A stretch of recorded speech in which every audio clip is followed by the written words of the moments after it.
Hey, what's up, Hognose fans? Thanks for tuning in to Hognose 1. So, we're going to go into continuation of our last topics about food, feeding.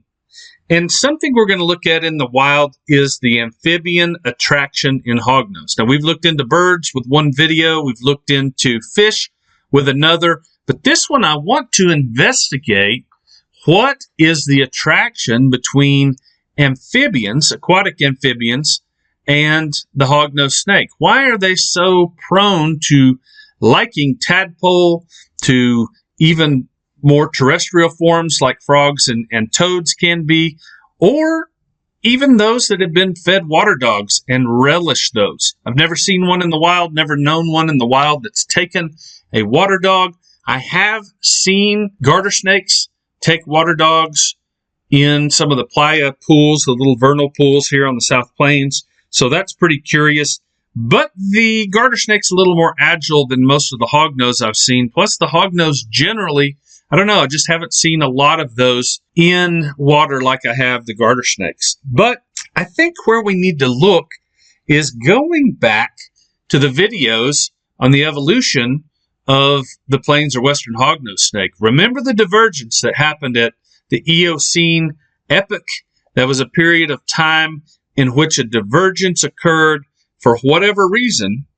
And Ferancia, if I'm pronouncing that correctly, which is the mud snake, has an affinity. They're a burrower. They're typically in a darker environment. I don't think they come out quite too often. They may come out to sun or something like this, but they're pretty much fossorial. But they have a strong affinity for eels, for amphiumas, and for water dogs, at least the adults. And the babies have been known to eat toads, to eat tadpoles, salamanders, things like this. So they are primarily an amphibian predator. I do believe that that's the connection between the affinity of the Western Plains hognose snake and those aquatic organisms. But I wanted to look a little bit further into something. We have something called a mucosa. Have you ever heard that term before? So a mucosa is another word to describe a slime coat. Now, if you're familiar with the water dog or larval tiger salamanders exist in all of the plains or western hognose or some of the separate species like Mexican hognose. Eastern hognose, most of their range has salamanders. So I do believe they've been probably a primary staple food source for the hognose snake complex.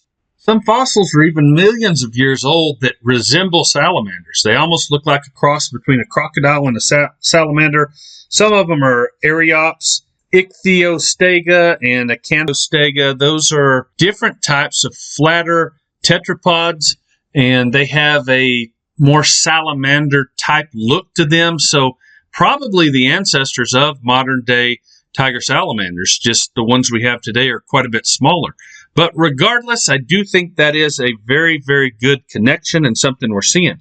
But I wanted to look into the fish slime coat. And it could be, even used for tadpoles, maybe even larval form of tiger salamanders with a slime coat. We call that a mucosa. Basically, it's made up of peptides, polysaccharides. It's got a net-like framework. It's got polyglycols in it, and that helps with hydrophobic movement.